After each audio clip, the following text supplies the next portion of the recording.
Thaddeus Stay Ashford close, had little been one. walking for Yes, 3 days Mama. straight We are when he safe finally here. saw his house, But or stay what used close, to be his little one. house. Yes, The Mama. war had ended 5 We are months safe ago, but here. nobody had bothered to tell the countryside. Villages still smoldered in places. Roads were more holes than path, and his farm, the place he'd spent 28 years calling home, looked like it had aged 50. The roof sagged in the middle like a tired horse. The fence posts leaned at angles that defied basic carpentry. His apple trees were overgrown branches reaching toward the sky like they were trying to escape the ground. But there was smoke coming from the chimney. Thad stopped walking, stared at that thin line of gray rising into the September air. Someone was in his house. Someone had been living in his house for God knew how long. He touched the sword at his hip, more habit than threat.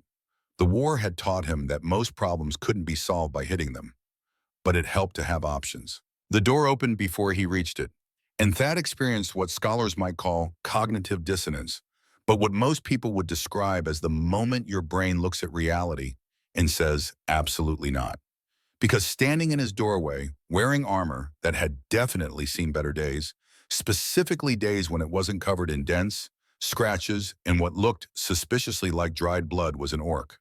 Not just any orc, a female orc, holding a baby. Behind her, peeking around her armored leg, was a smaller orc, a child, maybe 7 years old, holding a wooden sword that had been carved with surprising detail. Thad's mouth did that thing mouths do when the brain stops providing useful instructions. It opened, stayed open, forgot why it had opened in the first place. The orc woman looked at him with eyes that were the color of amber, which would have been beautiful under different circumstances. Circumstances where she wasn't occupying his house. Circumstances where her hand wasn't resting on the hilt of a very real, very sharp-looking blade at her waist. "You are Thaddeus," she said. Not a question, a statement. Her accent was thick, the kind of thick that happened when you learned a language by listening rather than studying. "This is your house." "Yes." Thad's voice came out smaller than he intended. He cleared his throat. Tried again. "Yes, this is my house, which means you're squatting," the orc woman finished. "Yes, the correct word is squatting." She shifted the baby to her other arm. The child made a small cooing sound that was somehow the most normal thing that had happened in the last 30 seconds. "I am Kara," she continued. "This is Rock." She gestured to the baby. "Behind me is Elva. We have been living here for 4 months. I broke your lock 1 month after the war ended. 2 months after my husband died bleeding on a battlefield 3 days' walk from here." The honesty was somehow worse than a lie would have been. "I should call the militia," Thad said. "You could," Kara agreed. Her face didn't change. Didn't show fear or concern or anything resembling emotion. "They would come. They would remove us. Elva would cry. Rock would cry. I would not cry because orc widows do not cry where humans can see. We would leave. We would die somewhere between here and wherever somewhere is." She paused. Let that sink in. "And you would have your house back." She said it the way someone might describe the weather. Factual, unconcerned, like she'd already accepted every possible outcome and was just waiting to see which one arrived first. Thad looked past her into his house. He could see his table, his father's table, his chairs, his fireplace where someone had hung clothes to dry. Orc clothes, leather and rough fabric that had been mended so many times the patches had patches. "The war is over," he said. "There are camps, resources, aid stations." "For humans," Kara interrupted. "Humans get camps. Humans get resources. Humans get aid. Orcs get stones thrown at them. Orcs get chased. Orcs get told that the war may be over, but memory lasts longer than peace treaties." She wasn't wrong. Thad had seen it himself on the journey home. 2 orc children begging for food in a village. A shopkeeper throwing water on them like they were stray dogs. The crowd that gathered to watch, laughing. "I do not ask for charity," Kara continued. Her voice was steady, practiced, like she'd rehearsed this speech knowing she'd only get one chance to deliver it. "I have been hunting small game. I have been maintaining your house, fixing what I could fix. I am a smith, was a smith, before the war. I can work. I can pay." "With what?" Thad asked. Kara looked down at the baby in her arms, then at Elva behind her. then back at Thad with eyes that held the kind of exhaustion that went deeper than just being tired. The kind of exhaustion that came from carrying weight that was never supposed to be yours alone. With whatever you require, she said quietly. The words hung in the air between them like smoke. Thad felt something twist in his chest. It wasn't quite anger, wasn't quite pity. It was the uncomfortable middle ground where you realize that the problem standing in front of you doesn't have a good solution, just less terrible ones. I don't want anything from you, he said. I just want my house back. Then you should have returned sooner, Kara said. Her tone didn't change, didn't become defensive or angry, just stated fact. Before your roof started leaking, before your chimney became bird nest, before everything your father built started forgetting it was supposed to be house. She adjusted Rock on her hip. The baby grabbed at her collar with tiny green fingers. You fixed the roof, Thad heard himself ask. Elva helped. She is small, good at climbing. Behind Kara, the little orc girl puffed up with pride. She was missing one of her tusks. Probably a baby tusk, Thad thought. She looked at him with the kind of suspicious curiosity that children directed at strangers who might be threats or might be interesting. The jury was still out. Thad ran a hand through his hair. It needed cutting. Everything needed something. I need to think, he said finally. Then think inside. Kara stepped back from the doorway. It is cold. Thinking is more effective when you are not freezing. Which was how Thad found himself sitting at his own table in his own house, drinking tea that an orc had made from his tea stores, while an orc child stared at him with unblinking golden eyes and an orc baby gummed on what appeared to be a piece of dried meat. The tea was good, better than he remembered his tea being. You added something, he said. Honey, Kara replied. She sat across from him, the baby now on her lap, and mint. Humans drink tea like punishment. It should taste like reward. Thad took another sip. She wasn't wrong. 4 months, he said. You've been here 4 months. Why this house? It was empty, Kara said. Far from village. No neighbors close enough to notice smoke. And she hesitated. First sign of uncertainty he'd seen from her. It had garden, small garden behind house, already growing. Potatoes, carrots, onions. Someone had planted them and left. I thought perhaps person who planted them would not return. War takes more than it gives back. My mother planted that garden, Thad said. The words came out harder than he meant them to. Before the conscription, before they took every man between 16 and 40, she said I'd need food when I got back. She was wise. She was dead before I made it past the third battle. Silence fell like a curtain, heavy, complete. Kara didn't offer condolences, didn't say she was sorry. She just sat there holding her baby, being the kind of quiet that acknowledged shared loss without trying to fix it. Your husband, Thad said after a long moment. How did he die? Arrow to the throat, Kara replied. Her voice was steady, too steady, like she'd practiced saying it without breaking. Quick death. He did not suffer long. She looked down at Rock. The baby had fallen asleep against her chest, tiny mouth open, drooling on her armor. I tell Elva he died brave, Kara continued quietly. I tell her his spirit is in the mountains. I tell her many things that make grief smaller for children. Elva had stopped staring at Thad. She was now sitting on the floor near the fireplace, making her wooden sword fight an invisible enemy. She made small grunting sounds with each strike, the universal language of children playing war without understanding what war actually was. I can't let you stay, Thad said. It came out sounding more like a question than a statement. Cannot or will not, Kara asked. Both, either. I don't. Thad set down his teacup harder than he meant to. This is my house. I came back to rebuild my life, to have something that's mine again. Not to be a charity, Kara suggested. Yes. Good. I do not want charity. She shifted Rock to her shoulder, patting his back in that rhythmic way all mothers seem to know instinctively. I want arrangement. What kind of arrangement? You need house repaired, roof fence garden expanded. I can do this. I have tools. I have skills. I have strength. She paused, met his eyes directly. I also have 2 children who cannot live in woods through winter.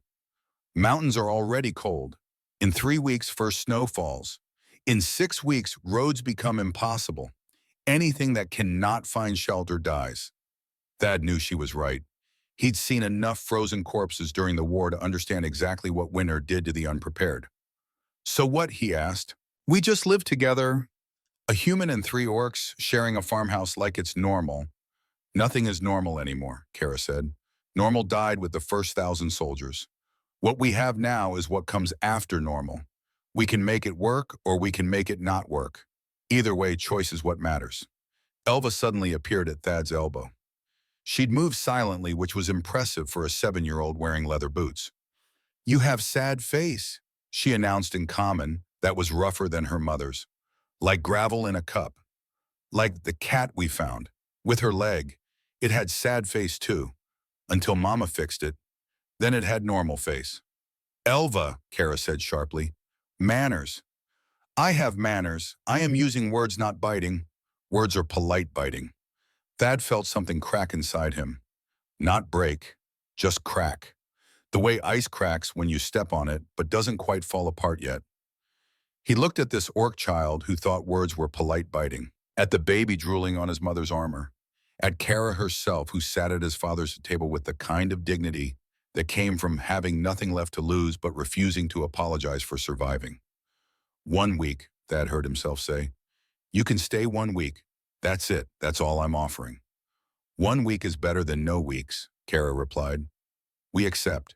And that should have been the end of it, a simple arrangement. 7 days of shared space and then back to their respective corners of the world. But the universe has a sense of humor about these things. The first week was uncomfortable in the way everything new and wrong is uncomfortable. Like wearing someone else's boots. It technically functions but feels strange at every step. Thad took the small bedroom upstairs, the one that had been his as a child. Kara and the children took the main bedroom and on the ground floor. They stayed out of each other's way as much as two parties occupying a small farmhouse could. Thad woke before dawn. Kara woke earlier. He'd come downstairs to find her already working, sharpening tools, mending clothes, doing the 1,000 small tasks that keeping a household alive required. She didn't make conversation. Neither did he. They moved around each other like two cats sharing territory by pretending the other didn't exist. Elva had no such reservations. Why do you breathe so loud when you sleep? She asked on the third morning. Thad, who'd been drinking his morning tea, choked. I don't breathe loud when I sleep, he managed. Yes, you do, like wind through cave, she demonstrated, with impressive accuracy. That's called snoring, Thad said. Adults do it. Mama doesn't snore. Locke doesn't snore. Only you snore. Maybe you are sick. I'm not sick. Maybe you have curse. Father Callum says humans get cursed when they anger God. Did you anger God? Elva? Kara's voice cut through the conversation like a blade. Enough. The child scurried away. But Thad caught the grin on her face. She wasn't curious. She was testing. Seeing how far she could push before the human pushed back. Smart kid. On the 5th day, Thad found Elva standing in the middle of his mother's garden, holding a small leather pouch. What are you doing? He asked. Planting, she replied. Like this should be obvious. Planting what? She opened the pouch. Inside it were seeds, apple seeds specifically, the small cloth bag Thad had brought back from the war, the last remnants of his mother's trees from the old family farm. His heart did something complicated. Where did you get that? His voice came out sharper than he intended. Found it in your room, under bed. Elva looked up at him with complete innocence. Mama says things that hide want to be found. You have very boring things. But seeds are not boring. Seeds are potential trees. Those seeds are mine, Thad said, crouching down to her level. They're special. They're dead if not planted, Elva interrupted. Seeds are not pets. Cannot keep them in bag forever. Must put in ground or they forget how to grow. The logic was childish and simple and completely correct. I was waiting for the right time, Thad said. Time is now time, Elva said firmly. Mama says now time is only time that matters. Past time is just memory. Future time is just worry. Now time is when planting happens. Thad looked at this small orc child holding his mother's seeds. Seeds he'd carried through 3 years of war. Seeds he'd been too afraid to plant because planting meant accepting that this was home now. This was life now. That the past wasn't coming back no matter how tightly he held on to its pieces. "Do you even know how to plant apple seeds?" he asked. Elva's face lit up like someone had set fire to kindling. "No," she said happily, "but you can teach. Teaching is sharing knowledge. Sharing knowledge makes tribes stronger. Are we a tribe now?"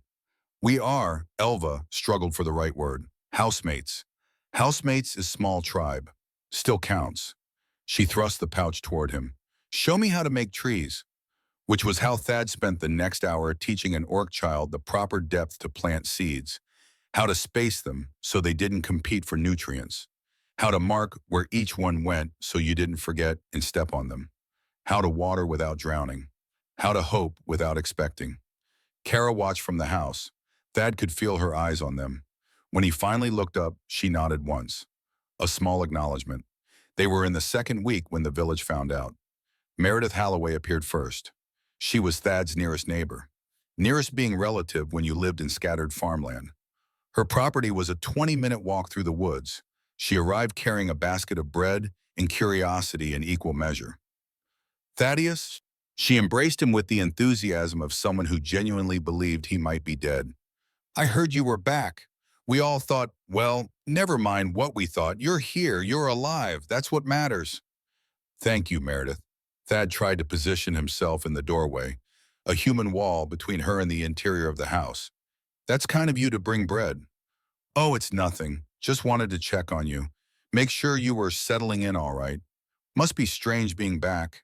Everything's changed so much. The war, you know, it changed everything. People died. Whole families gone. Poor Susan lost all three of her boys. Can you imagine all three?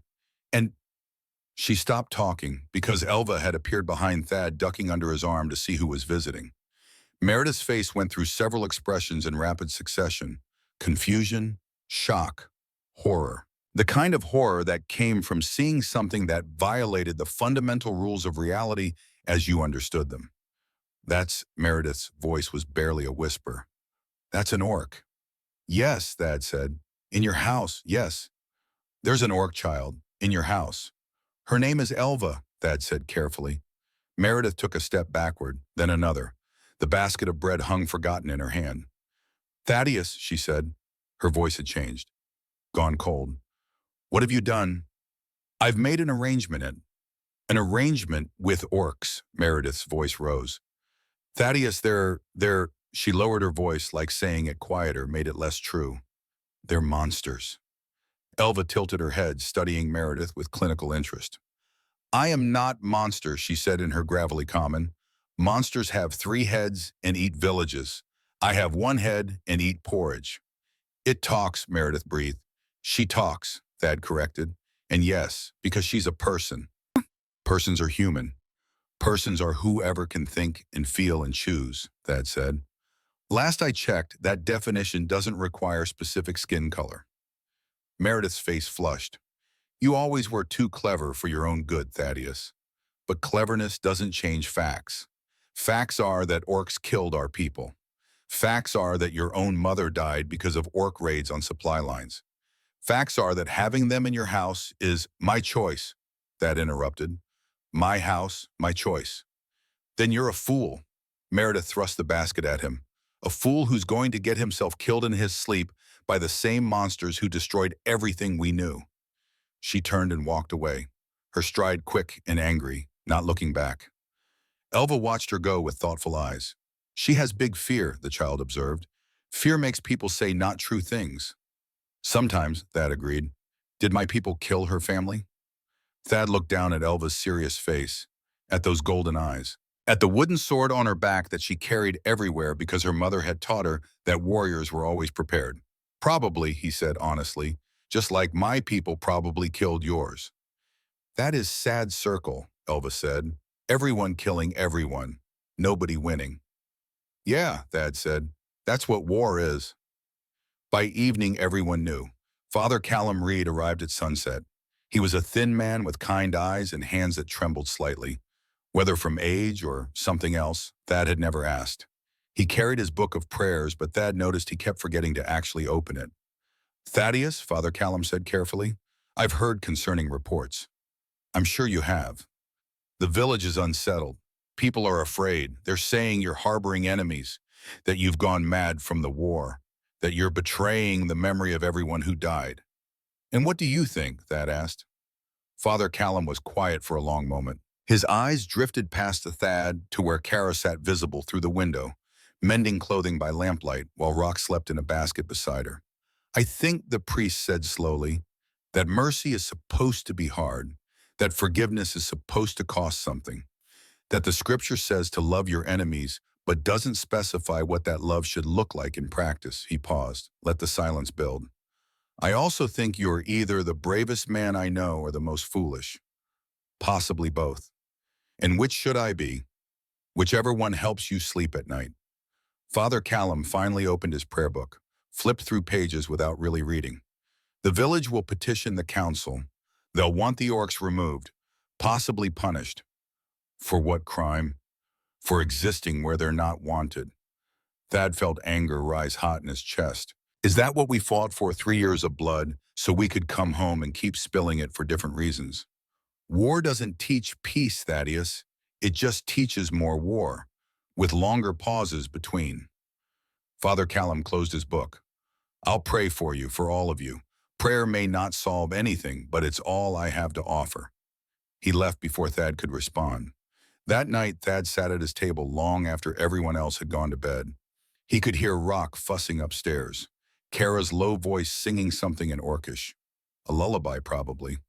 The words were rough and deep, but the melody was gentle. Elva appeared on the stairs. She was wearing a nightshirt that had clearly been made for a human child and was way too long. She looked like a small orc drowning in fabric. "Cannot sleep," she announced. "Why not thinking too loud? Thoughts are noisy when worried." "What are you worried about?" Elva climbed onto the chair across from him. Her feet didn't touch the ground. She swung them back and forth in that restless way children did when their bodies needed to move, even if they weren't going anywhere. "If humans make us leave," she said quietly, "if they say we cannot stay, where do we go?" Thad didn't have an answer that wouldn't be a lie. "Your mama is strong," he said instead. "She'll figure something out." "Mama is strong, but also tired. Very tired. She does not sleep sometimes, just sits and stares at nothing." Elva's voice dropped even quieter. "When Papa died, part of Mama died too. The part that makes choices easy. Now every choice is heavy." The observation was too old for a 7-year-old, but war aged children faster than time did. "I'm sorry about your father," Thad said. "Are you sorry or polite sorry? What's the difference? Sorry is when heart hurts for someone. Polite sorry is when mouth makes sounds because sounds are expected." "Smart kid. Too smart." "Sorry, sorry," Thad said. Elva nodded, accepting as this. "I do not remember much of Papa," she said. "Mostly I remember his voice. Deep voice. Like thunder but friendlier. He would tell stories about ancestors. About orcs who fought giants. About orcs who chose honor over victory. About how strength means protecting, not destroying. He sounds like he was a good father." "Yes, but good fathers still die in wars. Being good does not make you bulletproof, or arrow-proof, or any kind of proof that matters when fighting happens." She looked at Thad with eyes that held too much understanding. "War is stupid. Everyone dies and nobody wins, and then when it stops, people just find new reasons to hate each other." "You're absolutely right," Thad said. "I know, I am smart. It wasn't arrogance, just fact. Question is, are you smart enough to choose different? Different from what? Different from hate, different from fear, different from all the stupid that makes wars happen in first place." Elva hopped down from the chair. "Good night, housemate. Maybe tribe member Thaddeus." She padded back upstairs, leaving Thad sitting alone with thoughts that were indeed very noisy. The next week was a test of wills. The village didn't send the militia, they sent something worse. They sent cold shoulders, slammed doors. Whispers that followed Thad whenever he went to trade for supplies. Pike found him in the market square 3 weeks after Meredith's visit. The old orc veteran looked like he'd been through a war and several bar fights and had lost most of both.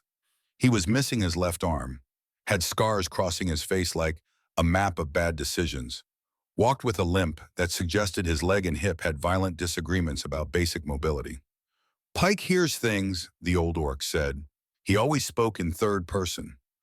Pike hears Thaddeus is housing orc widow and cubs. Pike thinks this is very foolish or very brave.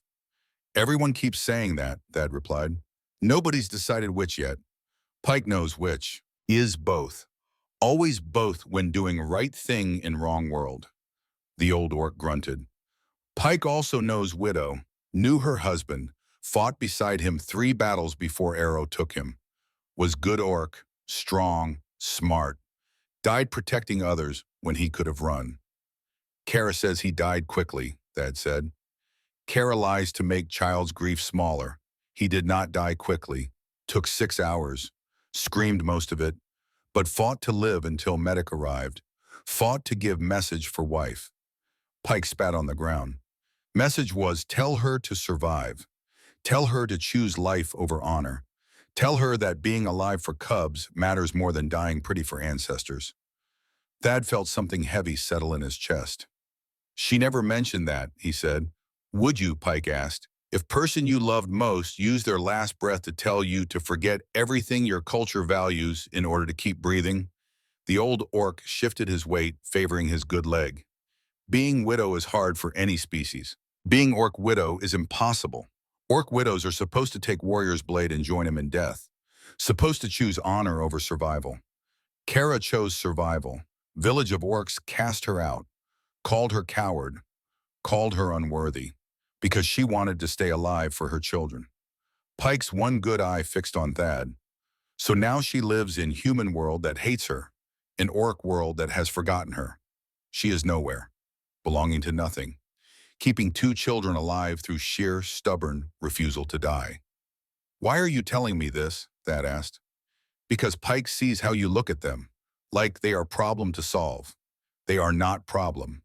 They are people who survived when everyone expected them to die. That deserves respect, not calculation. The old orc turned to limp away, then paused. Also, he added, Thaddeus should know that village idiots are planning something. Pike heard talk about teaching lessons, about reminding orcs of their place, about making sure no other human gets funny ideas about hospitality. Thad's blood went cold. When soon, maybe tonight, maybe tomorrow, Pike does not know details, just knows that angry men with too much beer and too few brains are a dangerous combination. Why help us? Pike looked back over his shoulder. Because Pike is old crippled and living on human charity. But Pike still remembers when orcs valued protecting the weak over punishing the different. Maybe someday, orcs remember that again. Until then, Pike does what he can. Thad ran back to the farmhouse faster than his legs wanted to cooperate. Found Kara outside chopping wood. She looked up as he approached, read his face immediately. What happened? She asked. He told her. All of it. Pike's warning, the village plans, the danger.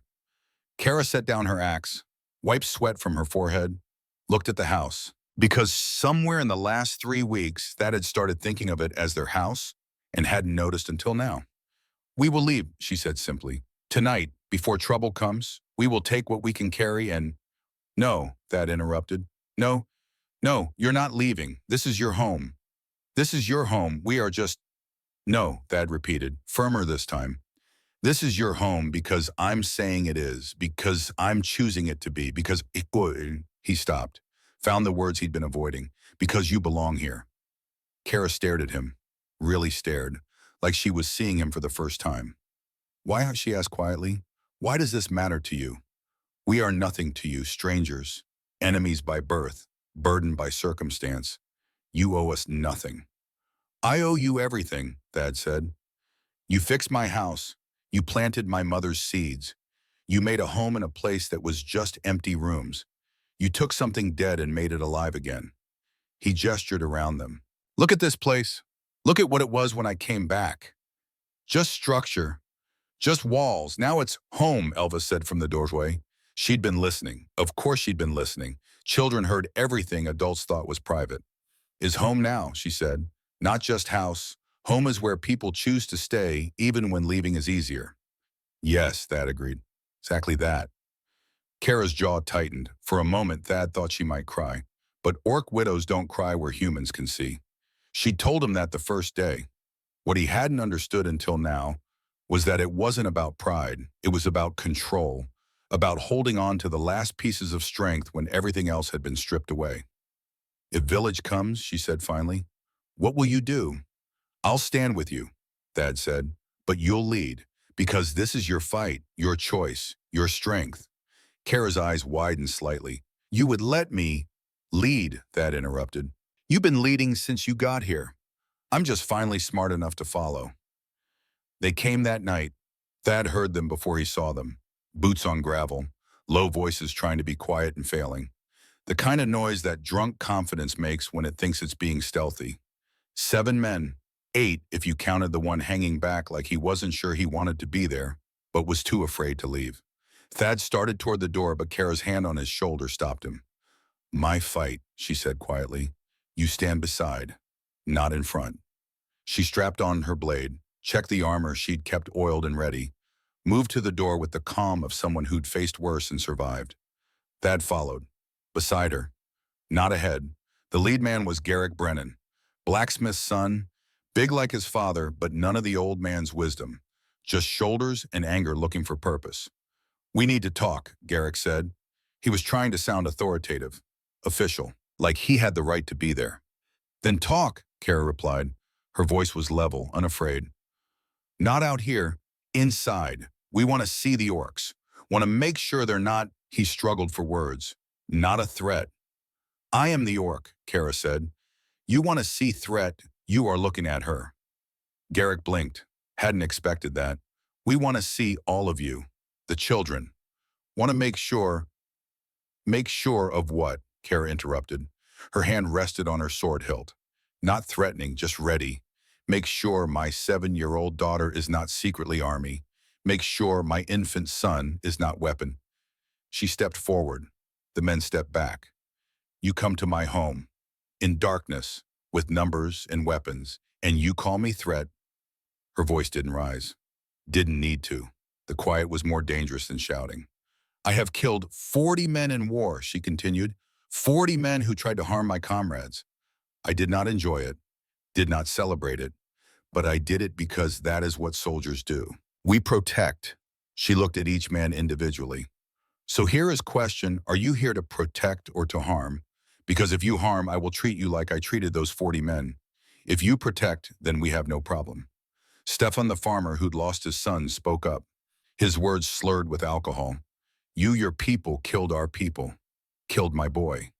And humans killed my husband, Kara said. Killed him slow, killed him painful, killed him while I was breaking into this house because I had nowhere else to go. She paused. Let that sink in. We both lost. War made us both lose. But I choose to not make more widows, not make more orphans. I choose to build instead of destroy. She gestured to the house behind her. I fixed roof, I fixed fence, I plant garden, I hunt food, I contribute. What do? You come with torches and hate and think that makes you strong. Her voice finally rose, not in anger, in challenge. If you want to be strong, build something, fix something, help someone. Coming here to hurt widow and children is not strength, is cowardice. Silence, heavy, uncomfortable. Then the man who'd been hanging back spoke. Aldrich, the baker's apprentice. This is wrong, he said quietly. Shut up, Aldrich, Garrick snapped. No. Aldrich's voice got stronger. I won't shut up. We came here to do what exactly? Intimidate a woman and 2 children. That's what we're doing now. That's who we are. They're orcs, Garrick repeated, like saying it enough times would make it matter more. So what? Aldrich challenged. My best friend was orc, fought beside him for 2 years. He saved my life 4 times. I saved his twice. We had plans to open a bakery together when the war ended. Combine human bread techniques with orc spice knowledge. His voice cracked. Then he took an arrow meant for me. Died choking on his own blood while I held him. Last thing he said was, make the bread anyway. Prove that something good can come from all this terrible. Aldrich looked at Kara. You're making something good, making a home, making a life, making peace. And we're here trying to destroy it because we're too scared to try ourselves. He turned and walked away, into the darkness, back toward the village.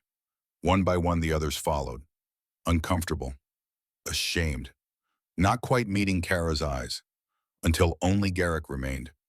"This isn't over," Garrick said, but his voice had lost its certainty. "Yes, it is," Kara replied. "It was over before you arrived. You just had not realized it yet." Garrick left without another word. Kara stood there for a long moment, still armored, still ready. Then slowly her shoulders dropped. The warrior stance relaxed. "That was either very brave or very stupid," Thad said quietly. "Was necessary," Kara replied. "If I hide behind you, I am weak. If I stand for myself, I am threat. Either way they fear. So I choose to be threat they respect rather than weakness they destroy." She looked at him. "You let me lead." "You were always leading. I just got out of your way." Elva's voice came from the doorway. "Rock is crying and I do not know why. His face is wet and red and loud." "He probably needs changing," Kara called back. Then to Thad, "Welcome to what comes after battle. The part where children still need care regardless of what adults just survived." She walked back toward the house. Thad followed. Behind them, the village lights flickered in the distance.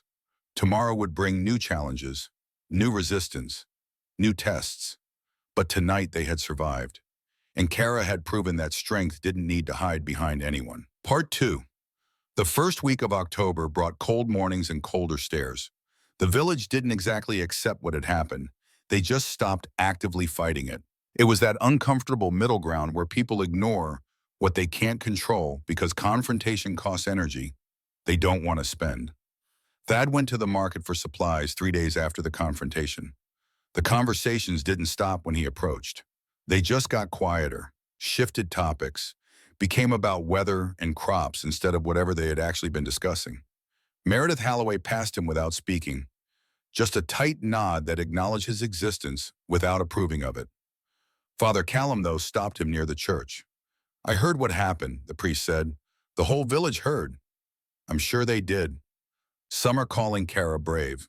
Most are calling her dangerous." Father Callum adjusted his prayer book. "I'm still deciding which she is." "She's both," Thad said. "Most brave people are." "Perhaps." The priest hesitated. "I'd like to come by, to teach the child, Elva. She should learn to read properly. All children should." It was a small gesture, but small gestures were how change actually happened. "She'd like that," Thad said. 3 days later, Father Callum arrived with books and patience. Elva devoured words the way Rock devoured anything he could fit in his mouth. Within 2 weeks, she was reading simple texts. Within a month, she was correcting the priest's pronunciation of Orcish names. Pike stopped by occasionally, taught Thad drinking songs in Orcish that were entirely inappropriate for family gatherings, taught Kara where to buy good leather for armor repair, told Elva stories about her father that made the child laugh and cry in equal measure. The apple seedlings grew, small shoots at first, fragile but persistent, growing despite the odds, despite the cold, despite everything that said they shouldn't survive. Thad caught himself checking on them every morning, measuring their growth, worrying about frost, celebrating each new leaf like it was a personal victory. "They will be trees someday," Elva observed one morning kneeling beside him in the garden.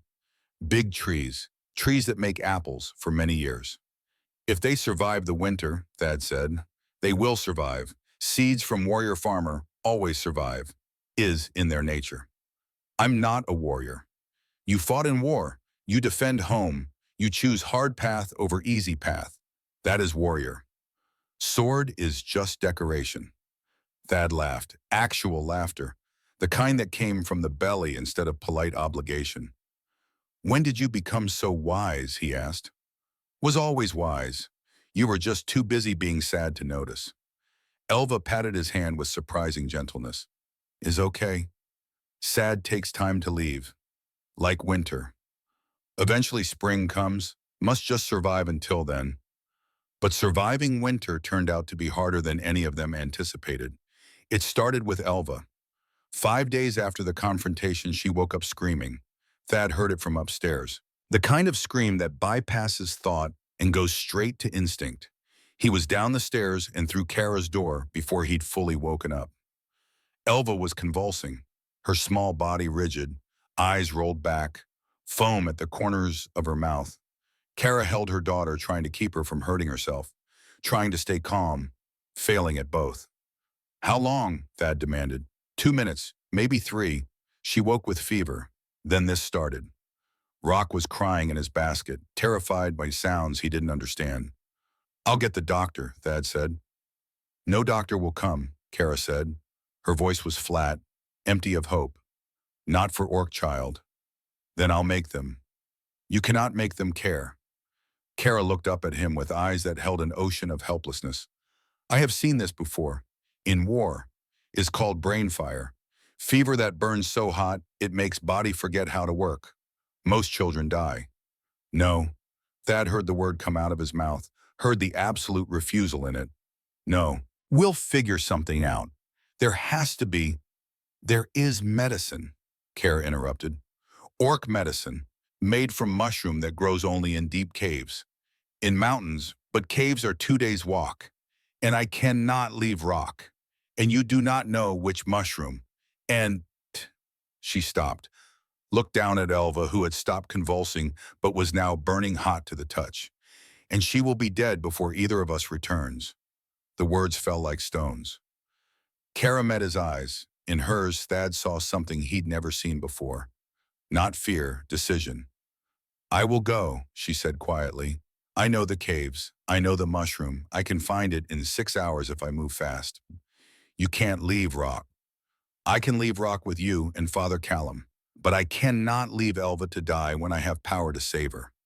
She stood, started gathering supplies with practiced efficiency.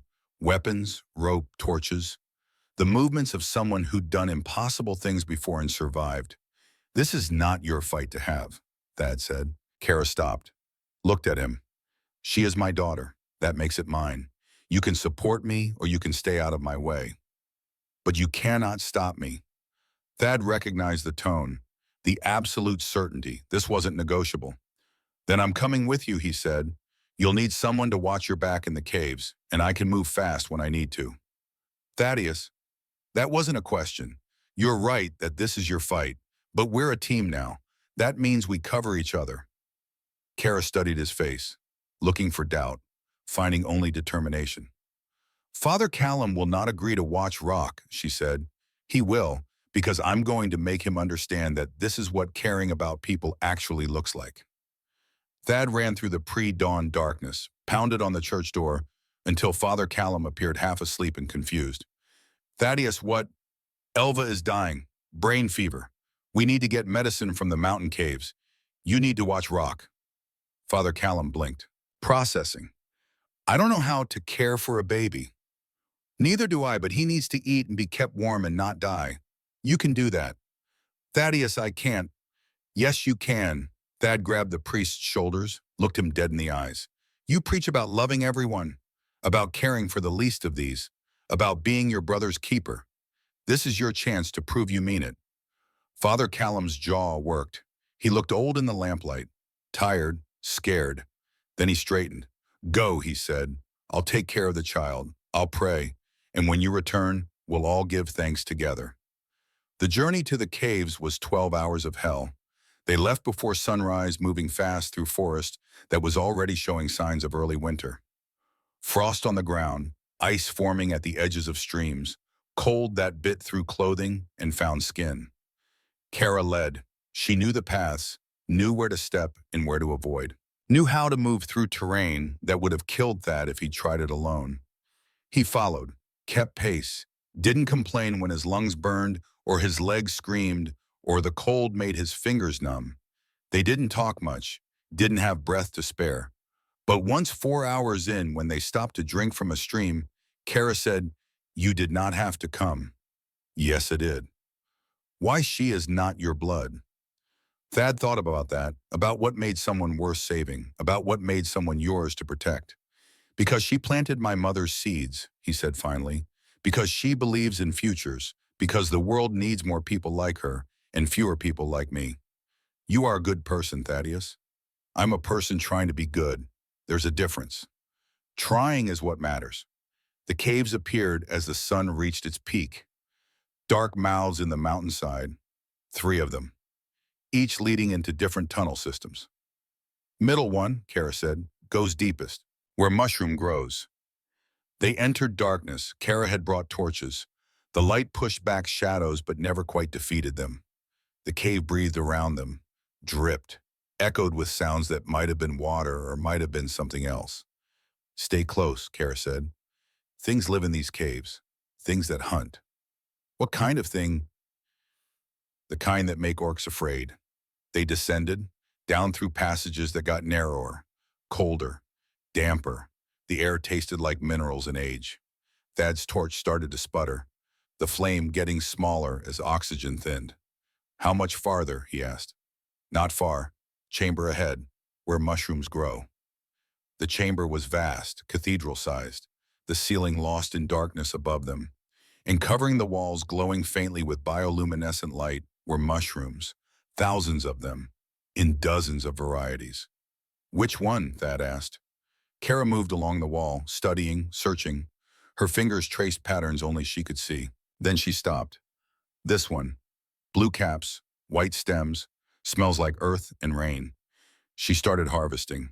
Careful, precise, taking only what was needed. That's when Thad heard it. A sound like breathing, but wrong, too wet, too deep. Kara, he said quietly. She heard it too, froze, listened. Cave worm, she whispered. Ancient, blind, but hunts by sound.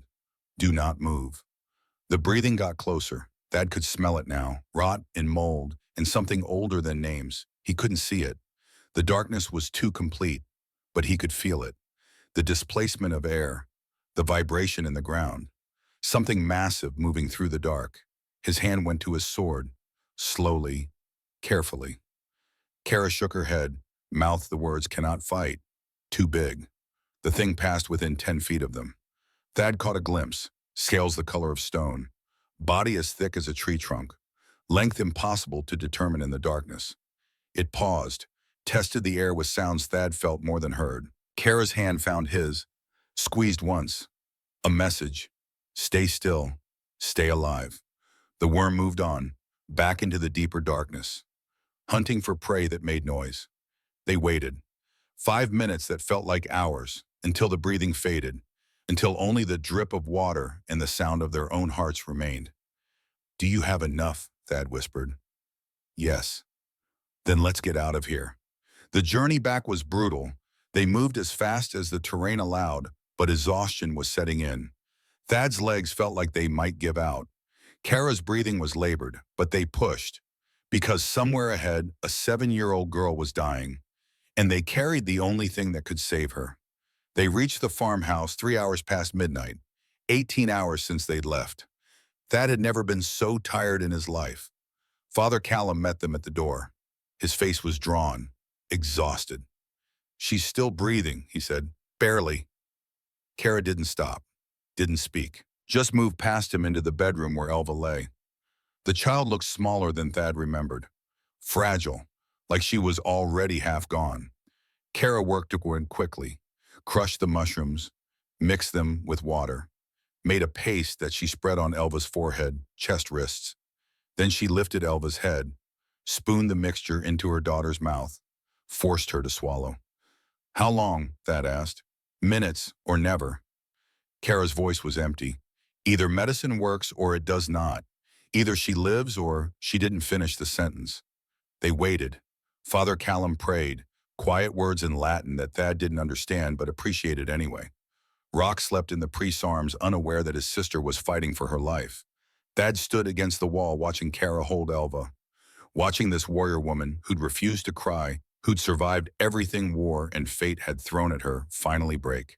Silent tears ran down her face. Not sobs, not sounds, just tears. Please, she whispered to gods Thad didn't know. Please, she is just child.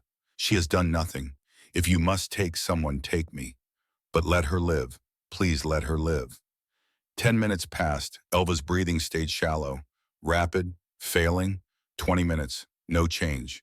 Father Callum's prayers got quieter, like he was running out of words, running out of hope. 30 minutes. Kara laid her head on Elva's chest, listening to the heart that was slowing, preparing to say goodbye to her daughter the way she'd said goodbye to her husband. And then Elva coughed. Small, weak, but a cough. Her eyes opened, unfocused, confused. Mama! Her voice was a thread. Kara's head snapped up. I am here, little warrior. I am here. Hurts. I know, but medicine is working. Fever will break soon. You went to caves. Yes. Stupid. Caves are dangerous. Elva's eyes found Thad. Both of you could have died. Yeah, well, Thad said. His own voice wasn't quite steady. Seemed important. Was important, Elva agreed. Thank you for thinking I am important. Then she fell back asleep. But this time her breathing was deeper, steadier. The fever already starting to break. Father Callum let out a breath that might have been a prayer, or might have been relief, or might have been both. Miracles, he said quietly, sometimes look like mushrooms in stubborn people who refuse to let children die. He handed Rock back to Kara. The baby had slept through everything the way babies do. I should go, the priest said. Let you rest. Father Callum, Kara said. He turned back. Thank you for caring for my son, for staying, for, she struggled with words, for seeing us as people worth saving. You are people worth saving, Father Callum said simply. I'm sorry it took me so long to act like it. After he left, Thad collapsed into a chair. Every muscle in his body ached. His hands shook from exhaustion and adrenaline finally wearing off. Kara sat on the edge of Elva's bed, one hand on her daughter, one hand holding Rock, like she could keep them both safe through proximity and will. You saved her, Thad said. We saved her, Kara corrected. I could not have done it alone, would not have left Rock, would have stayed here and watched her die because I could not choose. That's what we do, Thad said. People who choose each other. We cover the gaps. Kara looked at him with those amber eyes, eyes that had seen too much death, eyes that were now seeing something else, something that looked almost like hope. You keep saying we, she said quietly, because it's true. Thaddeus, I need you to understand something. Kara's voice was serious, formal. In orc culture, claiming someone as part of your pack is oath, is sacred, cannot be undone by time or distance or disagreement. When you say we, you bind yourself. Forever. I know. Do you truly understand what you are choosing? Thad thought about that, about the last 6 weeks, about Elva planting seeds and Rock laughing and Kara rebuilding his house and his life, about nearly dying in a cave to save a child who wasn't his blood, but was absolutely his to protect. Yeah, he said. I understand, and I choose it anyway. Kara nodded slowly. Then we are bound, by choice and oath and action, and nothing can change that. The next morning, Elva was awake and demanding porridge. Her fever had broken completely. Color had returned to her face. She was weak but alive. You look terrible, she informed Thad when he came downstairs. I ran for 12 hours through a mountain and hid from a cave worm, he said. Did not fight, just hid very bravely. Hiding bravely counts. Barely counts. But she smiled, that gap-toothed smile that made everything worth it. The village heard about what happened, about Thad and Kara's desperate journey, about Father Callum watching an orc baby, about the medicine that saved a child's life. Meredith Holloway showed up 3 days later. She didn't knock, just walked in carrying a basket. Bread waven, she said stiffly, set it on the table, started to leave. Meredith, Kara said. The older woman stopped. Thank you. It's just bread. It's not just bread, is gesture, is beginning to bridge effect. Meredith's jaw worked, like she was fighting with words that didn't want to come out. I was wrong, she finally said, about calling you monsters, about saying Thaddeus was a fool. I was wrong and she swallowed hard. I'm sorry. Apology accepted, Kara said. Just like that. Hate is heavy. Why carry it when we can put it down? After Meredith left, more people came. Not many, not most, but some. Aldrich Pembroke, the baker's apprentice, brought pastries. Asked Kara about orc spice techniques. Stayed for tea and conversation about bread that turned into conversation about war, that turned into shared grief that neither had fully processed. A young woman named Sarah brought clothes for the children. Old clothes from her younger siblings, but clean and mended and offered with shy kindness. Pike came and sat with Thad on the porch one evening. Village is changing, the old orc observed. Slow, like rock wearing down in river, but changing. Some of them are, Thad agreed. Some is better than none. None is where wars begin. Some is where peace might grow. October bled into November. The cold got serious. Frost became ice. Ice became snow. The apple trees survived, against all odds. 3 small saplings holding on to life through sheer stubborn refusal to die. Like us, Elva said one morning, kneeling in the snow beside them. Small but stubborn. Small but growing, Thad corrected. Same thing. Winter closed in with teeth. The kind of cold that made breathing hurt. That made every trip outside a calculated risk. Kara took over most of the hunting. She was better at it than Thad, better at moving through snow, better at tracking, better at killing cleanly. She'd leave before dawn with her bow, return by midday with deer or rabbits or whatever the mountain provided. Thad would help her butcher and preserve the meat. Elva would tan the hides. Everyone contributed. Rock learned to crawl, then to pull himself up on furniture. He'd stand there wobbling, grinning at his own accomplishment. Soon he walks, Elva predicted. Then we cannot stop him. He will be everywhere. Like you, Kara said. Exactly like me. I am excellent role model. The house settled into rhythms. Morning tea, afternoon work, evening meals around the table. Stories before bed. The 1,000 small patterns that turn a building into a home.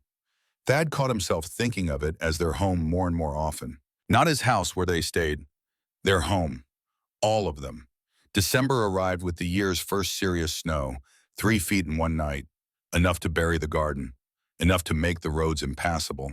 Enough to trap them inside for days. They made it work. Told stories.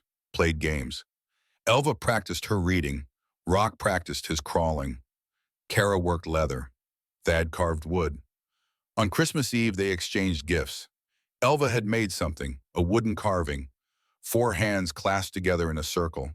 Her work was rough, the proportions wrong, but the meaning was clear. For us, she said, placing it on the mantel. So we remember we are connected.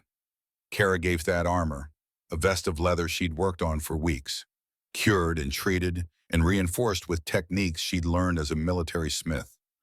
Is not gift, she said when she handed it to him, is promise that I will protect this house, this. She paused, searching for the right word in common. This Kethmar. What does that mean? In orc tongue means chosen blood, stronger than born blood, because chosen cannot be unchosen by anything except death. Thad took the armor, felt the weight of it, the craftsmanship, the hours of work it represented. Then I accept your promise, and I give you mine. He handed her a necklace, silver, simple. It had been his mother's.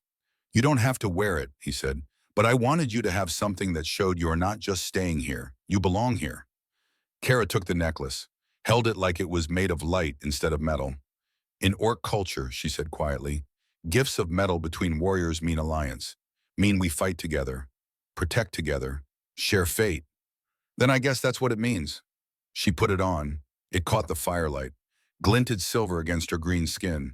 For Elva, Thad had carved a better sword, still wooden but properly balanced, with her name etched into the handle in both Common and Orcish. For Rock, he'd made a rattle, simple, but it made sounds the baby loved. They sat around the fire that night, warm despite the cold outside, fed despite the scarcity, together despite a world that said they shouldn't be. Is this what peace feels like? Elva asked. I think so, Thad said. Is boring. Boring is good. Boring means nobody's trying to kill you.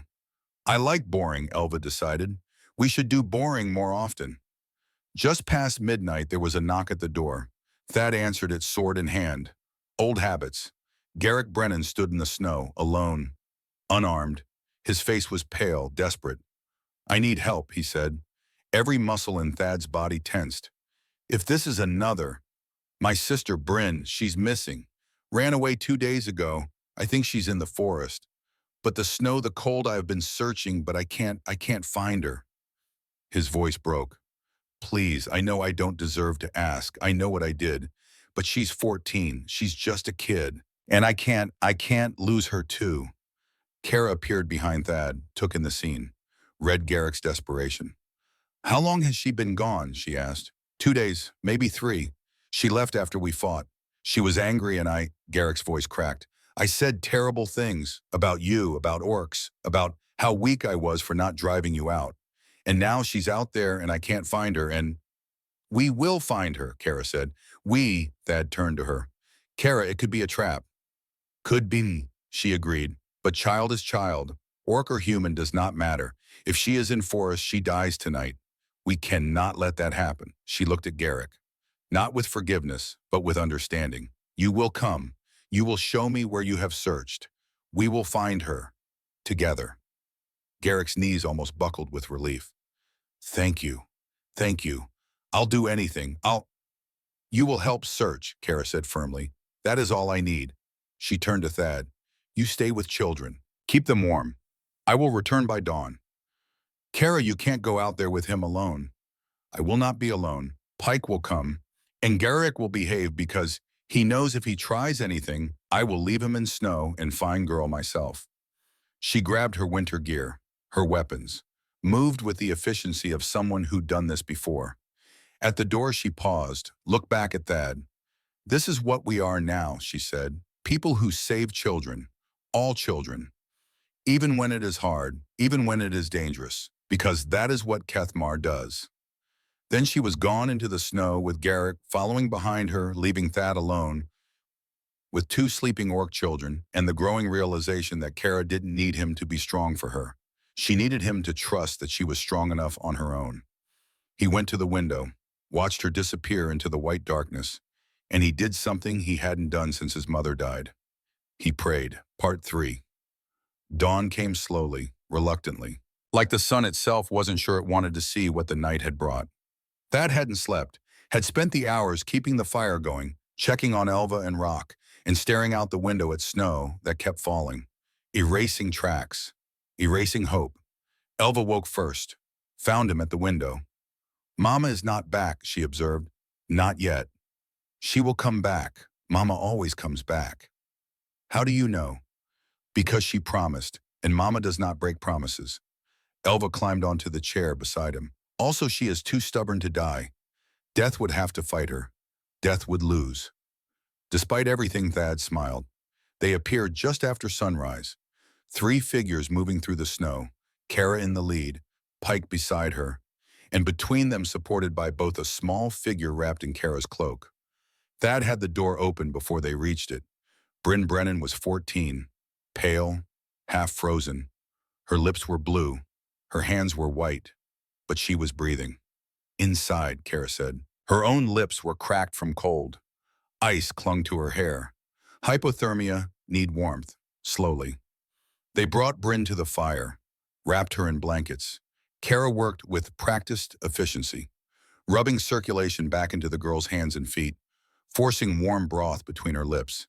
Garrick stood useless, watching, his face a mask of relief and guilt and gratitude all fighting for space. "Where was she?" Thad asked Pike. "Cave, 2 miles north, sheltering from storm, broken ankle, could not walk out." The old orc grunted. Kara tracked her, 6 hours through worst snow Pike has seen, found her just in time. Just in time meant minutes, Thad realized. Minutes between alive and frozen. Bryn's eyes fluttered open, focused slowly, saw Kara's face first. Her voice was barely a whisper. "You're the orc." "Yes," Kara said. "And you are the foolish child who ran into winter with no supplies. We are both things we did not choose to be." "I'm sorry. I didn't mean to. My brother, he said such terrible things about you, about all orcs, and I couldn't stay and listen anymore." Bryn started crying, the silent kind, the kind that came from exhaustion and pain and relief all mixed together. Kara held her, let her cry, didn't offer platitudes or false comfort, just presence. Garrick finally found his voice. Bryn, October. He stopped, started over. I was wrong about everything, about them, about what I said, about... He looked at Kara, really looked. Saw the woman who'd spent 6 hours in a blizzard to save his sister, saw the cuts on her hands from digging through ice, saw the exhaustion she was hiding. Garrick dropped to his knees. I'm sorry, he said. The words cracked. I'm sorry for what I said, for what I did, for thinking you were, for not seeing that you're human, Kara suggested. People, for not seeing that you're just people trying to survive, like all of us. He looked at his sister, safe and warming by the fire. Thank you. Thank you for saving her when you had every reason to let her die, when I... His voice broke completely. When I tried to drive you out, when I called you monsters. You were wrong, Kara said simply, but wrong can become right if person chooses to change. She stood, swayed slightly. Thad caught her arm. You need rest, he said. Need to check children first. Make sure they are well. They're fine. I've got them. You need... But Kara was already moving to where Elva stood, watching Rock in her arms, checking them both with a mother's practiced efficiency. Only when she was satisfied did she finally allow herself to collapse into a chair. Bryn was watching her. You have children, the girl said. Yes. And you saved me anyway, even though you have children to protect, even though going out there put you at risk. Children are children, Kara said. Yours, mine, all the same when they need help. Garrick was still on his knees, still processing, still trying to reconcile the monster he'd imagined with the person in front of him. I'll tell everyone, he said, about what you did, about how wrong we were. I'll make them understand. You cannot make people understand, Kara interrupted. You can only show them truth and hope they choose to see it. Some will, some will not. That is their choice. She looked at him directly. But you can choose differently. Starting now, that is all anyone can do. Garrick helped carry Bryn home an hour later. Before he left, he turned back. I meant what I said, about telling people, about making this right. Then make it right with actions, Kara said. Words are wind, actions are stone. Build with stone. After they left, Kara sat by the fire staring at nothing. Thad brought her tea, sat beside her. You could have died out there, he said. Yes. You went anyway. Yes.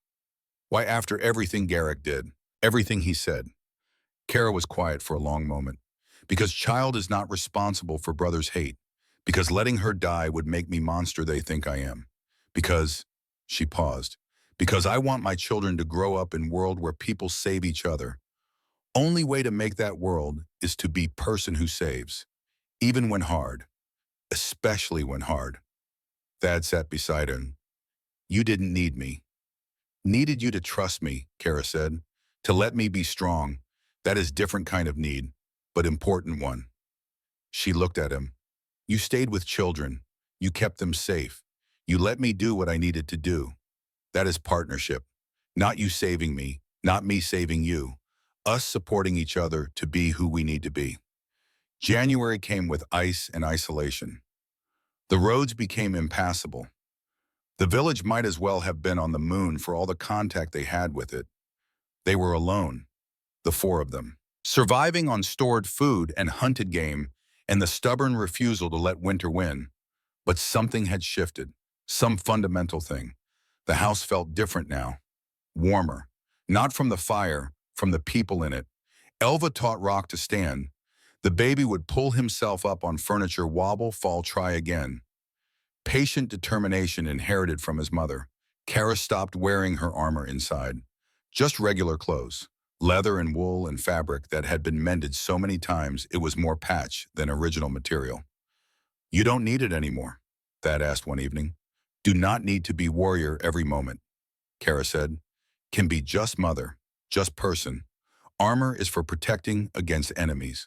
We have no enemies here. Thad noticed other changes too.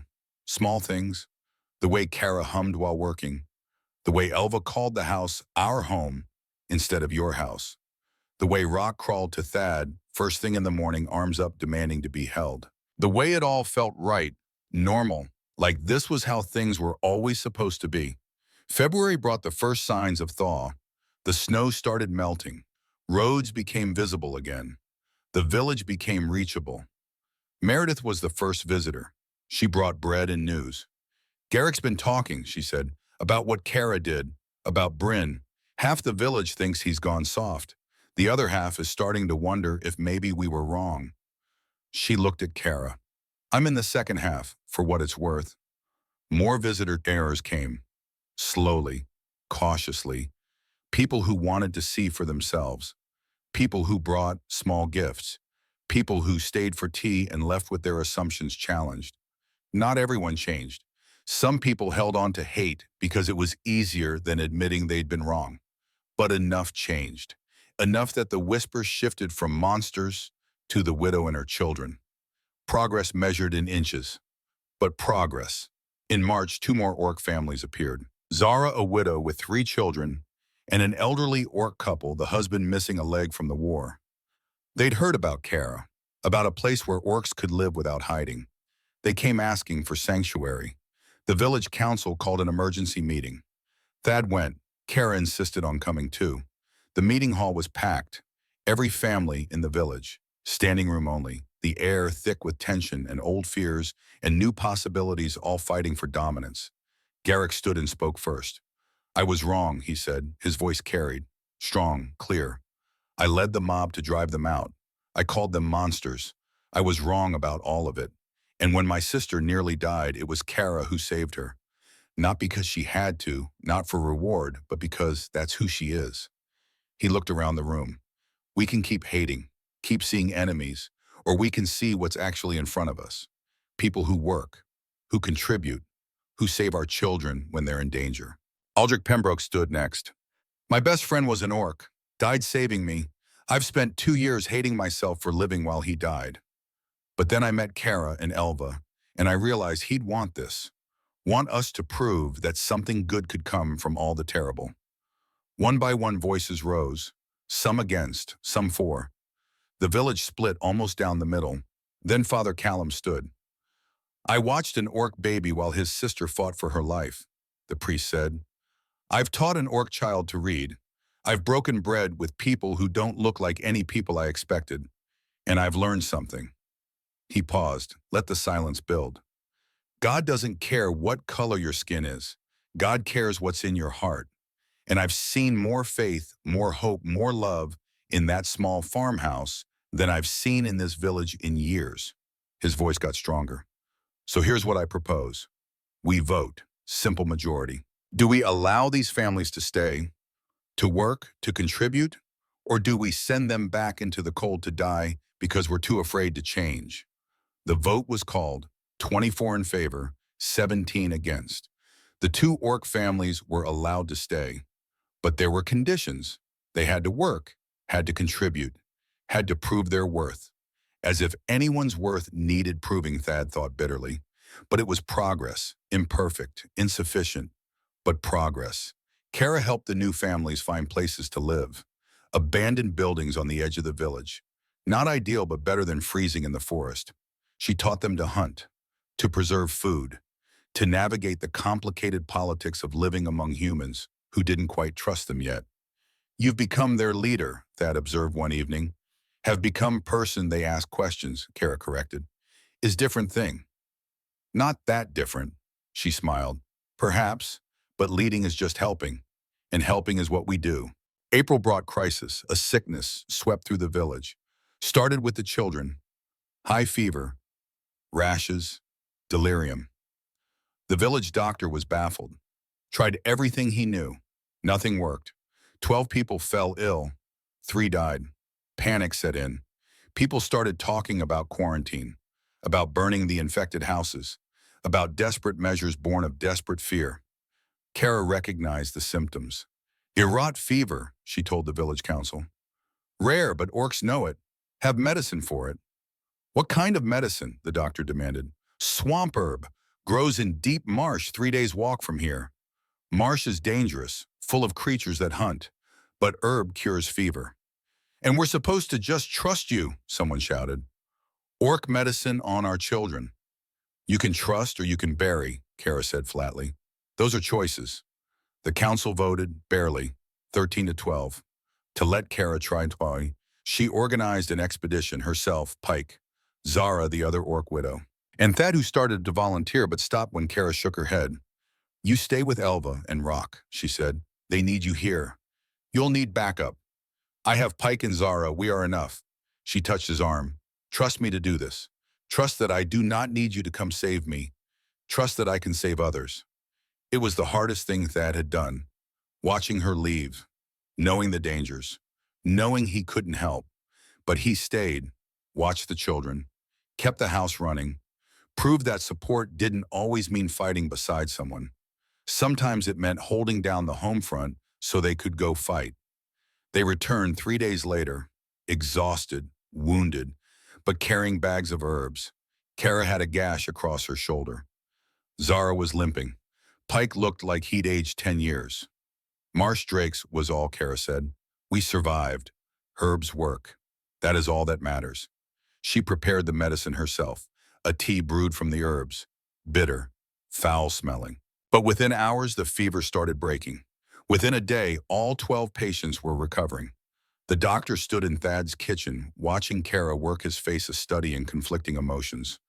I was wrong, he finally said, about orc medicine, about you, about... He stopped. Thank you for saving them when I couldn't. You would have done same if you could, Kara said. Would I don't know anymore. I'd like to think so, but I don't know. After he left, the village's attitude shifted again. Not completely, not universally, but noticeably. More people came to Kara with questions. About medicine, about hunting, about surviving in a world that was harder than anyone wanted to admit. She answered. Taught. Shared knowledge that she could have hoarded. Why help them, Thad asked, after everything they've done, everything they've said? Because knowledge is seed, Kara said. Plant it everywhere. Some ground is rocky, some ground is fertile, but you plant anyway. Because what grows feeds everyone. In May, a letter arrived from the regional bishop. The church had heard about orcs living among humans, about Father Callum teaching orc children, about the mixing of species. The bishop's decree was clear. Stop immediately, remove the orcs, or Father Callum would be defrocked, excommunicated, cast out. The priest read the letter aloud to the village council. His hands shook. His voice was steady. I have a choice, he said, obey the church and betray my conscience, or follow my conscience and lose my position.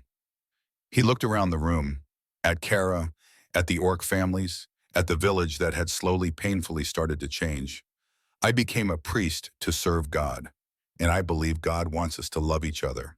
All of us, not just the ones who look like us or think like us or pray like us. He set down the letter. So here's my choice. I'm staying.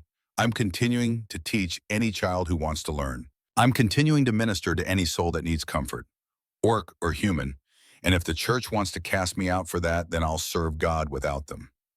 The room erupted, half cheering, half shouting objections. The village split again. But this time the split was different. This time people were choosing based on principle instead of fear. The vote was closer, 16 to 15, to support Father Callum's decision. The bishop's response came swift and harsh. Father Callum was excommunicated. The church building was closed. Official services were forbidden. But Kara had a response of her own. She stood before the village council the next day, alone, again, unarmored, just a woman with a proposal. Your church is closed, she said. Your priest is cast out. Your children still need education. Your sick still need care. Your community still needs center. She looked at each council member. I propose we build new one, not church, not tied to any organization that can take it away. Community hall, owned by village, run by village, for everyone who lives here, human and orc, everyone. And who would pay for this, someone demanded. We would, Kara said. Orc families contribute labor. Zara is carpenter. Pike knows foundation work. I can do metal work for fixtures. Humans contribute materials and expertise. We build together. Belongs to everyone. Cannot be taken away by distant bishop who never visited, who never saw what we built here. The proposal passed, 18 to 13. Building began in June. June brought the first summer storms. lightning that split trees, rain that turned roads to rivers. The community worked together, humans and orcs side by side, reinforcing roofs, digging drainage, saving each other's crops. The community hall rose slowly. Timber frame, stone foundation, copper fixtures forged by Kara's hand. Every family contributed something. Children carried water. Elderly measured and cut. Everyone had a part. July brought heat that made even breathing feel like work. Kara taught the village how to preserve food the orc way, using salt and smoke and techniques that had kept armies fed. The humans taught her about root cellars and ice houses, knowledge flowing both directions. Garrick approached Kara one evening. "I want to learn," he said, "smith work from you, not because I owe you, but because you're the best and I want to be better." Kara studied him, saw genuine desire, genuine change. "You will start tomorrow," she said. "Work is hard. Standards are high. I do not accept lazy apprentices." "I won't be lazy." "Good, because metal does not care about your intentions, only your effort." July also brought Rock's first word, not mama or papa, but Elva, his sister's name. Elva cried, actual tears. "He knows who I am," she said, clutching him. "He knows I am important." August brought heat and harvest in the slow realization that the apple trees were different. Thad noticed it first. Branches thick as his thumb now, roots deeper than he could dig. No longer fragile shoots asking permission to exist, just existing. "They're really growing," Elva observed. "They are," Thad agreed. "Mama says next year, maybe year after, then apples." "Your mama's usually right." "Mama is always right, you just do not always know it yet." August also brought the first finished sections of the community hall. The roof went on, the doors were hung, windows installed, and on August 15th, exactly 11 months after Elva had planted the seeds, Thad saw it. Tiny, green, no bigger than his thumbnail. An apple. He called Elva, called Kara, called everyone. They stood in the garden staring at 3 small fruits hanging from branches that had been seeds less than a year ago. "Is early," Kara said. "Trees should not fruit for 3-4 years minimum." "Maybe they knew they needed to hurry," Elva suggested. "Maybe they knew we needed proof that good things can grow fast when soil is right." Pike, who'd wandered over to see what the excitement was about, grunted. "Or maybe trees are stubborn, like people who plant them, refuse to follow rules about how long things should take." More apples appeared over the next 2 weeks. Not many, maybe 15 total across all 3 trees. Small, green, but real. The community watched. It became a thing. People would stop by to check on the trees, to see the progress, to marvel that something this unlikely had happened. "They're a symbol," Father Callum said, "of what we're trying to do here. Planting something new. Watching it grow faster than anyone expected. Having faith that it will bear fruit even when the odds say it shouldn't." September 1st arrived, exactly 1 year since Thad had returned home. They held a ceremony, not official, not sanctioned by any church or government, just the community gathering in the newly finished hall to mark what they'd built. 17 families, 9 human, 8 orc, standing together in a building they'd raised with their own hands. Kara spoke first. "1 year ago, I was widow with 2 children and no future. I broke into house. I took what was not mine. I survived by stealing and hiding." She looked around at the 17 families, at the humans and orcs standing together. "Today I am still widow, still have 2 children, but also have community, have purpose, have future, because people chose to see past fear, chose to build instead of destroy." Garrick spoke next. "1 year ago I led mob to drive them out. Today I call them neighbors, friends, Kethmar." He used the orcish word deliberately. "The change didn't happen because I'm a good person, happened because they refused to let my hate define who they are." One by one people shared, stories of change, of learning, of slowly, painfully becoming better. Then Elva stepped forward. "I wrote poems," she announced. "Father Callum says poetry is words with rhythm. This has rhythm." She cleared her throat. Read from a paper covered in careful lettering. "We were not born together. Different skin, different stories, different pain. But we chose to stand together, chose to build when hate said break. The seeds grandmother planted are now trees. Small trees, patient trees, trees that will give fruit, not today, not tomorrow, but someday. And we will be here to taste it, all of us together. The Kethmar we chose, the home we made, the future we planted. Silence, then applause. Genuine. Moved. The ceremony ended, but people lingered. 17 families unwilling to let the moment end. Garrick showed Thad the blade he'd forged, his first solo work, crude but functional. Kara says I have talent, he said, not boasting, marveling. Says in 2 years I could be Master Smith. He looked at Bryn helping Elva set up tables. I told her I'm staying, learning, making things instead of breaking them. Bryn forgave me. I'm still working on forgiving myself. Father Callum stood with the elderly orc couple translating prayers between languages.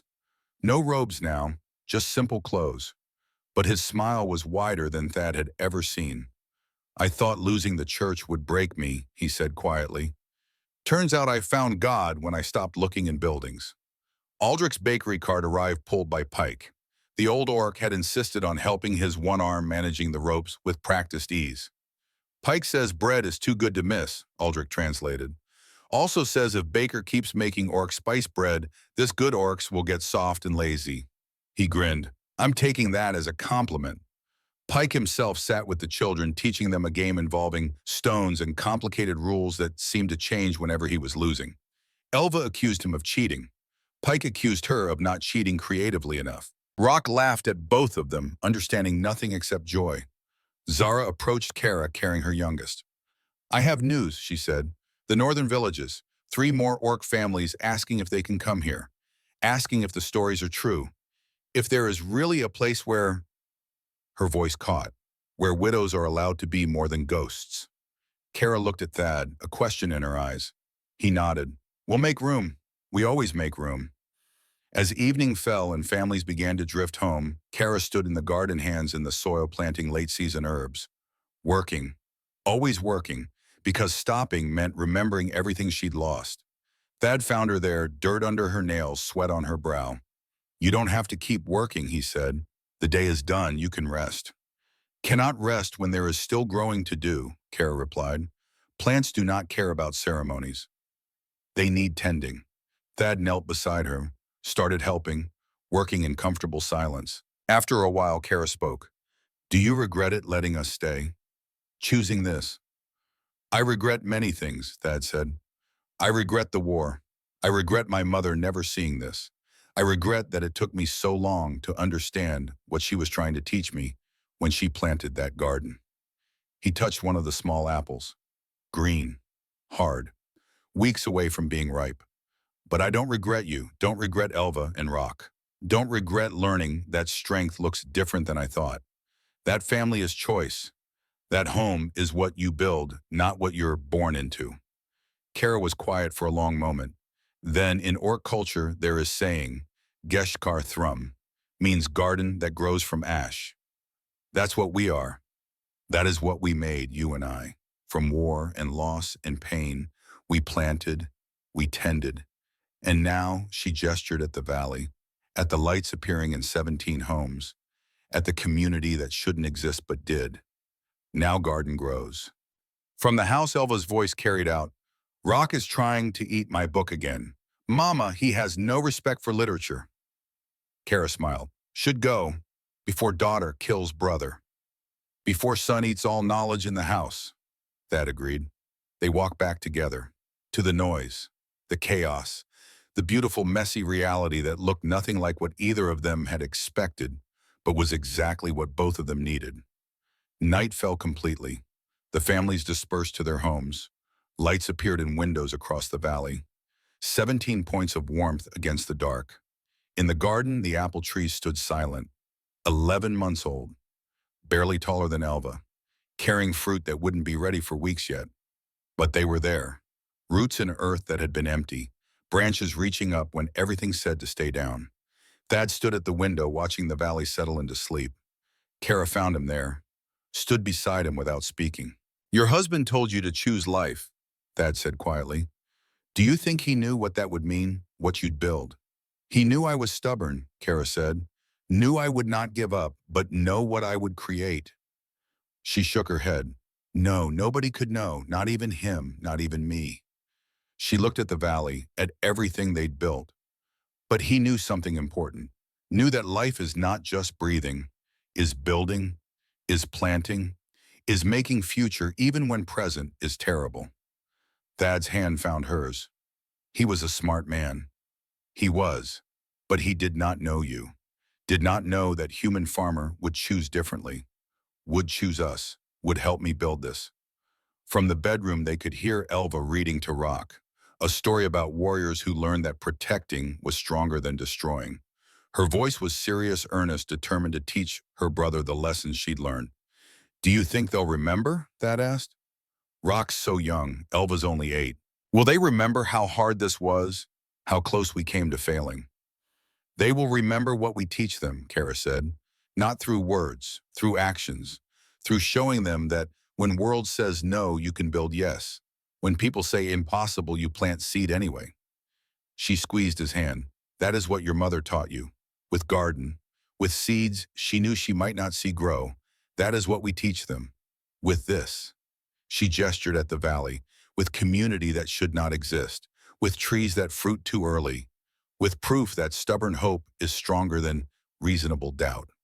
They stood together in the darkness, watching their impossible family settle into sleep. The work wasn't finished, would never be finished. Tomorrow would bring new challenges, new families seeking refuge, new resistance from those who couldn't change, new problems that had no easy answers. But tonight they had proof. Proof that seeds grow, proof that communities can choose better. Proof that the bravest thing you can do is open your door to someone the world says you should fear. Proof that walls are strongest when they shelter everyone. Proof that gardens grow better when more hands tend them. Proof that family isn't defined by blood, but by choice. Behind them, the apple trees grew in darkness. Patient, certain. Branches thick as thumbs, now roots deeper than digging, could reach, no longer asking permission to exist, just existing. Promising harvests that would feed children not yet born. In a valley that chose hope when hate was easier. The moon rose over the community, silver light on mixed rooftops. On the hall they'd built with shared labor. On gardens growing food for multiple species. On children sleeping in beds provided by parents who looked nothing alike, but loved just the same. In the end, the world didn't need perfect heroes. It needed broken people willing to fix each other. And sometimes that was enough.